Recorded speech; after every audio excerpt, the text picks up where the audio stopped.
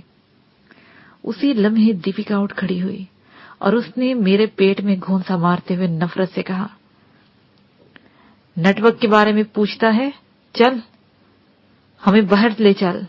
پھر گھوم کر سب دیکھتے ہوئے کہا، اپنی جگہ نہیں چھوڑنی ورنہ یہ جان سے جائے گا۔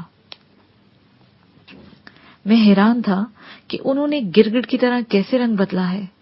میں نے چند لمحے مزید انہیں دیکھا، پھر مڑنے کی اداکاری کرتے ہوئے اچانک اس کا ہاتھ اپنی گردن سے نکالا اور اس کی دونوں کلائیاں اپنے ہاتھ میں لے کر اس طرح جھٹک دی کہ اس کے منہ سے اذیت ناک کرا نکلی. پھر تیز چیخ کے ساتھ اس کے دونوں ہاتھ لٹک گئے. میں نے دونوں کھڑے ہاتھ اس کی گردن پر مارے تو وہ چکرا پر زمین پر گر پڑا. تب میں نے دیپکا کی طرف دیکھا. وہ ششدر تھی، میری طرف یوں دیکھ رہی تھی جیسے اسے یقین نہ آ رہا ہو. میں اس کی طرف بڑھا تو وانیتا نے تیزی سے کہا، نہیں دلجیت، اسے میں دیکھتی ہوں، تم اسے ہوش میں لا کے ذرا مزید دھلائی کرو. میں نے پرکاش کے پہلو میں ٹھوکر ماری. وہ ہوش میں آ گیا لیکن اسے سدھ بدھ نہیں تھی. میں نے قریب کھڑے سیکورٹی گارڈ کی کرپان نکالی اور اس کی ران میں پیوست کر دی، پھر دوسری ران میں مار دی. وہ ذبح کیے ہوئے جانور کی طرح بلبلانے لگا. تبھی چٹاہ کی آواز کے ساتھ ماحول گونج اٹھا. وانیتا نے دیپکا کو اپنے آگے رکھ لیا تھا. کچھ ہی دیر بعد وہ چیختے ہوئے کہنے لگی، میں بتاتی ہوں. میں نے تب تک پرکاش کے دونوں ہاتھ کاٹ کر دیپکا کے سامنے پھینک دیے. وہ خوف اور حیرت سے پیلی پڑ گئی. رات گئے تک ساری معلومات لے لینے کے بعد ان دونوں کو ایک شاہراہ پر پھینک دینے کے لیے وانیتا نے انہیں وہیں چھوڑ دیا. پرکاش تقریباً مر چکا تھا اور دیپکا کو مار دینے کا حکم دے دیا گیا تھا. وہاں سے نکل کر اس گھر میں گئے اور پھر تہانی کی سرنگ کے ذریعے حویلی میں جا پہنچے. رات کے اس پہر رتن دیپ سنگھ ہمارے انتظار میں تھا. اس نے ہم دونوں کو اپنے گلے لگا لیا، دیر تک اپنے سے چمٹائے رکھا. پھر جب اس نے ہمیں الگ کیا تو اس کی آنکھوں میں آنسو تھے. اس نے برائے ہوئے لہجے میں کہا، بہت ساری بیٹیوں کو بچا لیا تم نے. کئی گھروں کی عزت، سکھ کی شان بیٹیوں سے ہے. میں احسان مند ہوں تم دونوں کا. مانگ جمال، کیا مانگتا ہے تو مجھ سے؟ یہ کہہ کر اس نے ہم دونوں کو خود سے الگ کر دیا اور میرے چہرے پر دیکھنے لگا تو میں نے مسکراتے ہوئے کہا، آپ کا پیار. میرے یوں کہنے پر اس نے مجھے دوبارہ اپنے سینے سے لگا لیا. پھر روتے ہوئے بولا، تم مجرم نہیں ہے، نہ ہی ہو سکتا ہے. تیرا اندر پاک صاف ہے پتر. میں تیرا احسان نہیں دیکھ سکتا، پوری سکھ قوم نہیں دے سکتی. وہ بے حد جذباتی ہو رہا تھا. کچھ دیر تک وہ اسی حوالے سے بات کرتا رہا. پھر ہمیں آرام کرنے کا کہہ کر وہ اندر کی جانب چلا گیا. میں فریش ہو کر بیڈ پر پھیل کر لیٹا ہوا تھا. مجھ پر اچھی خاصی تھکن سوار تھی. ایسے میں وانیتا شارٹس پہنے اور ہاتھوں میں ٹرے اٹھائے نمودار ہوئی. اس نے ٹرے میرے سامنے رکھا، پھر بولی، دلجیت جی کچھ کھا پی لو، یہ چکن ٹکا ہے اور سوڈا، کھا لو اور پھر سوتے ہیں. میں کھانے لگا. اس وقت رات آدھی سے زیادہ گزر چکی تھی. جب میں لیٹا مجھے معلوم تھا کہ وانیتا کو نیند نہیں آنی، وہ یوں ہی بیٹھی رہے گی، اسی لیے میں پھیل کر سو گیا. وہ صبح کا وقت تھا جب اچانک ہی میری آنکھ کھل گئی. میں نے خواب میں اپنی اماں کو دیکھا تھا. وہ اپنے اسی پرانے مکان کے صحن میں جائے نماز پر بیٹھی تھی. وہی مکان جسے شاہ زیب کے کارندوں نے جلا دیا تھا. لیکن اس وقت خواب میں وہ جلا ہوا نہیں تھا. میں حسب معمول کمرے سے باہر آیا تو ماں نے میری طرف دیکھا. وہ ہمیشہ نگاہ بھر کے دیکھا کرتی تھی اور پھر سے اپنے وظیفے میں مشغول ہو جایا کرتی تھی. لیکن خواب میں انہوں نے تسبیح روک دی اور پھر میری طرف نگاہ بھر کے دیکھتے ہوئے کہا، کہاں تھا تو؟ مجھے دکھائی کیوں نہیں دے رہا تھا تو؟ اماں میں یہی کمرے میں سویا ہوا تھا. میں نے حیرت سے کہا، لیکن میری نگاہ سے تو اوجھل تھا. چل ادھر آ بیٹھ، میں تیرے لیے ناشتہ بناتی ہوں. انہوں نے اٹھتے ہوئے کہا تو میں بولا، ٹھیک ہے اماں، تو ناشتہ بنا، میں ڈیرے سے ہو کر آیا. نہیں تو پھر غائب ہو جائے گا، ناشتہ کر لے پھر چلے جانا. یہ کہتے ہوئے وہ کچن کی طرف چل دی اور میں چارپائی کی جانب بڑھا. تب میری آنکھ کھل گئی. میں ایک دم سے اداس ہو گیا. مجھے اماں شدت سے یاد آنے لگی تھی. اس کے ساتھ ہی یہ پارٹ اپنے اختتام کو پہنچا.